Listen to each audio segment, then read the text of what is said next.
Bonjour, c'est Daria. Aujourd'hui, on va voir un texte très challengeant. Il représente le cœur des valeurs du royaume de Dieu. Je suis heureuse que tu partages avec moi ce moment de l'évangile du jour. Lisons Matthieu 23, versets 1 à 12. En ce temps-là, Jésus s'adressa aux foules et à ses disciples. Et il déclara : « Les scribes et les pharisiens enseignent dans la chair de Moïse.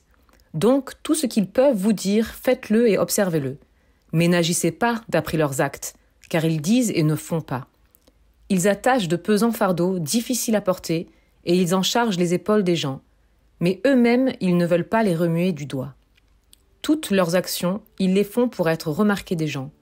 Ils élargissent leurs phylactères et rallongent leurs franges. Ils aiment les places d'honneur dans les dîners, les sièges d'honneur dans les synagogues et les salutations sur les places publiques. Ils aiment recevoir des gens le titre de rabbi. Pour vous, ne vous faites pas donner le titre de rabbi, car vous n'avez qu'un seul maître pour vous enseigner, et vous êtes tous frères. Ne donnez à personne sur terre le nom de père, car vous n'avez qu'un seul père, celui qui est aux cieux. Ne vous faites pas non plus donner le titre de maître, car vous n'avez qu'un seul maître, le Christ. Le plus grand parmi vous sera votre serviteur. Qui s'élèvera sera abaissé, qui s'abaissera sera élevé. Qui est le plus grand ?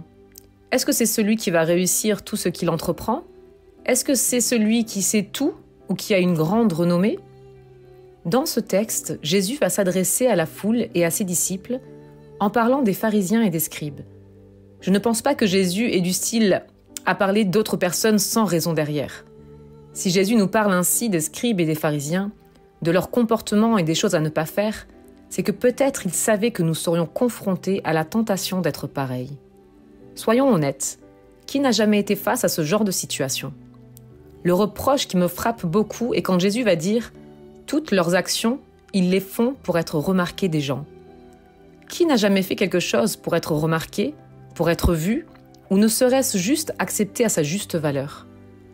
Qui n'a pas déjà recherché à être honoré par son pasteur ou par quelqu'un d'autre, pour un travail bien fait ou un service à l'église ? Qui n'est pas heureux d'avoir un titre dans l'église ou après de longues études ? Vous comprenez où je veux en venir ? Finalement, dans le monde dans lequel on vit, ça peut aller très vite que l'on ait des réactions et des désirs comme les pharisiens avaient. C'est maintenant qu'il est important de comprendre que nous ne sommes plus de ce monde grâce à Jésus. Sans notre nouvelle naissance et l'appartenance au royaume de Dieu, voici les choses que l'on chercherait. Mais nous ne faisons plus partie de ce monde. J'aime à penser que Jésus voulait le dire à cette foule et à ses disciples tout comme il aimerait te le dire à toi aujourd'hui.